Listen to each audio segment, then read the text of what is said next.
Hello, my name is Jenna Lee Richner. I'm one of the dietitians here at McConnell. Today we're going to go over nutrition specific to arthritis. Some of the objectives that we're going to go over is an overview of the Mediterranean diet, the benefits of following a Mediterranean diet, different nutrients to include, benefits of weight loss strategies, meal prepping, and some healthy low maintenance recipes. So there was a small study in Arthritis magazine in 2015. There were 40 individuals with osteoarthritis. They followed a plant-based diet for 6 weeks. The results were that they had decreased pain and improved physical function. Another study in arthritis care and research in 2015 was with women with knee osteoarthritis who drank milk regularly and had decreased osteoarthritis progression. When it was high cheese consumption, it was actually contraindicated, so it is milk specifically. The Mediterranean diet is primarily a plant-based diet. It focuses on fruits, vegetables, whole grains, legumes, and nuts. You want to choose olive oil or canola oil instead of butter, seasoning with herbs and spices instead of salt, limiting red meat to only a few times a month, eating fish, seafood, or chicken at least twice a week, and having wine in just moderation. Other benefits of a Mediterranean diet is decreased risk of cardiovascular disease, decreased LDL cholesterol, which is your bad cholesterol, and decreased risk of cancer, Parkinson's disease, and Alzheimer's. This is just a kind of a pyramid of how your diet should look. Most of your diet you want to include fruits, vegetables, olive oil, beans, nuts, and seeds. A little less of fish and seafood, a little less of poultry, eggs, cheese, and yogurt, and the least amount in your diet you want to be is your meats and your sweets. So there are some different nutrients to include. A nutrient called sulforaphane could slow progression of osteoarthritis. It's found in Brussels sprouts, broccoli, cabbage, cauliflower, bok choy, leafy greens like kale, collards, mustard greens, turnip greens, broccoli rabe, kohlrabi, and radishes. In the allium family, this also might help to, the allium family may show few signs of early osteoarthritis, and this is onions, shallots, leeks, scallions, garlic, and chives. Diallyl disulfine may limit cartilage damaging enzymes in human cells, and it's primarily found in garlic. Vitamin C builds and maintains collagen and connective tissue. It's recommended for women to have 75 milligrams per day and for men to have at least 90 milligrams per day. If you are a smoker, you need an additional 35 milligrams per day. The tolerable upper limit is 2,000 milligrams per day.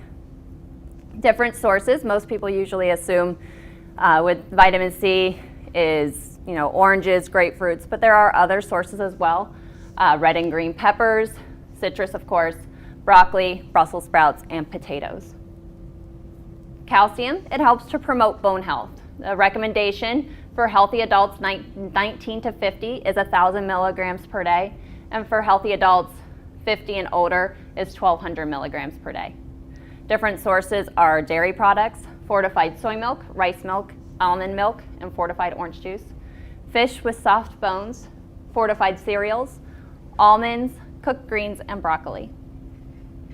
Vitamin D also promotes strong bones. It promotes the absorption and metabolism of calcium. It's often deficient in patients with long-term steroid use, and different sources are fatty fish, egg yolks, liver, fortified milk, and sunshine. There are certain foods that you want to limit as well. You want to limit sugar. Processed sugars trigger release of inflammatory messengers called cytokines. Saturated fats, it triggers adipose or the fat tissue inflammation, and trans fats, it triggers systemic inflammation. And then excess fats and sugars contribute to weight gain. Weight loss.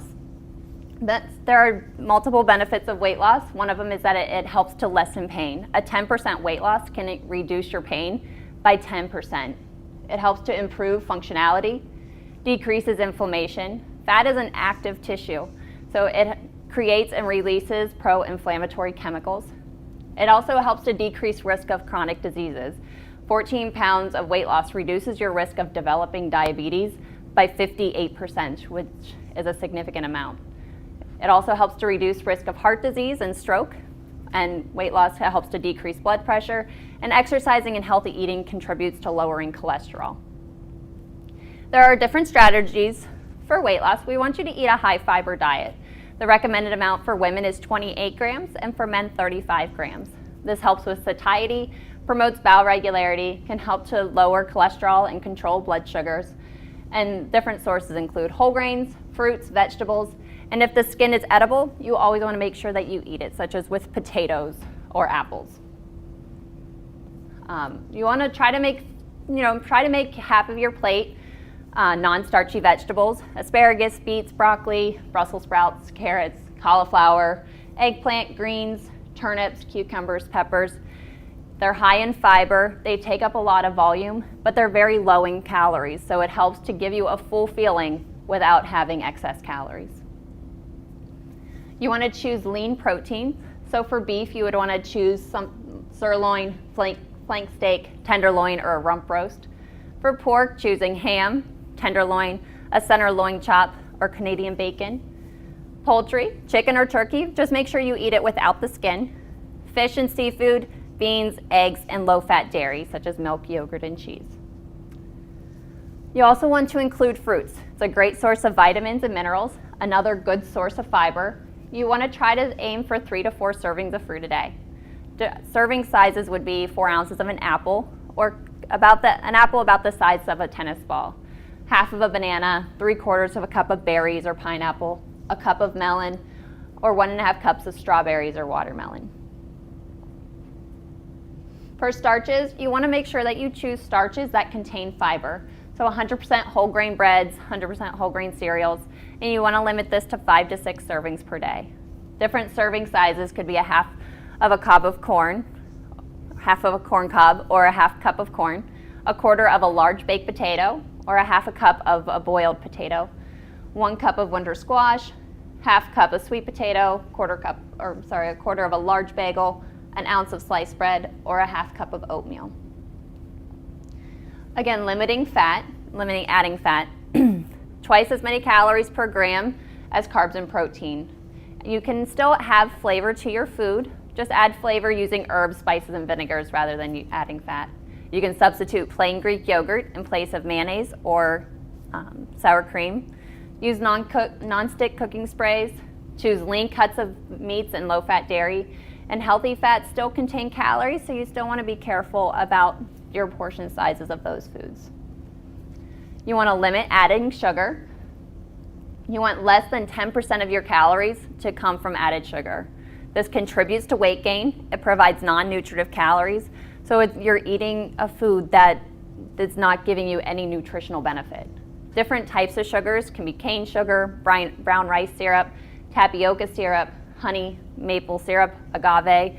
Even if it's natural, it's still a sugar, so you still want to use it in moderation. For cereals, you want to choose cereals that only have 5 grams of sugar or less. For yogurt, cereal bars, you want to make sure that you are keeping those having less than 10 grams of sugar. Those foods are often foods that typically have a lot of added sugars to them, so you just want to be careful when you're choosing those. For beverages, you want all beverages to be sugar-free, with the exception of milk, soy milk, and protein shakes. If it's pre-made, again, you want to try to keep it less than 10 grams of sugar. If it's homemade, the sugar content should come from 1 to 2 servings of fruit and or some low-sugar yogurt. You want to also practice mindful eating. Eat slowly. Try to take about 30 minutes per meal. And notice what you're eating. Notice the colors, the texture, the smells, the different tastes, if it's salty, starchy, rich, bitter, sweet. Decrease distractions. Turn off the TV, turn off the radio so you can focus on what you're eating. And you want to notice your body. Notice you're hungry before you eat and in between bites. And listen to when your body is satisfied from the food that you are eating. And you want to ask yourself, do I want this bite, or am I eating it just because it's there? Or am I eating this because I want it or because I need it?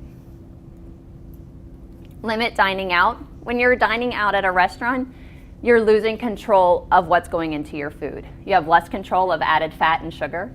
The portions tend to be larger than what you would have at home. Healthier skinny menus can still have 500, 700 calories. And unless you're choosing your meal ahead of time, you're often going to be more guided by the different sights and smells of the food. So when you're at a restaurant and you see or smell the cheesy lasagna, you might have had intentions of ordering something healthy, but smelling and seeing that could pull you away from that healthier choice.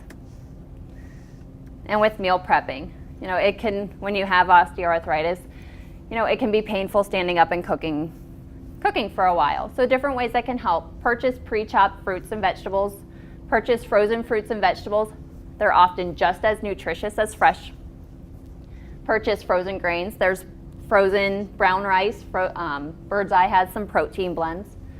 You can use crock pot or one dish meals. You can have Kroger season your seafood. When you're at the grocery store, they have a little bag at the seafood counter, and you can have them season it for you. So when you get home, all you have to do is put it in the oven.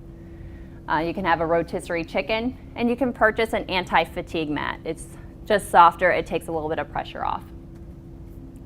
And these are just some recipes that take minimal effort. So this is just a creamy chicken and beans. All you do is add all those ingredients to a slow cooker, and then you can set it on low for 3 hours. This foil wrap fish, you just use fish, kale. You can add seasonings. I often will use garlic and lemon. And you can get a bag of frozen brown rice. And in a piece of foil, you'll put your greens and your fish. You'll add the garlic, you'll add the lemon. You just wrap it up, and then you'll bake that at 350, 20 to 30 minutes. After you're finished eating, or after it's finished cooking, you'll put it on your plate, and you can throw away the foil, so there's minimal cleanup. And this kale and cannellini bean soup. And there's a little bit of prep with sauteing the garlic and the kale, but then you just add everything in it, and you just let it simmer for 20 minutes. So it's a pretty hands-off recipe as well.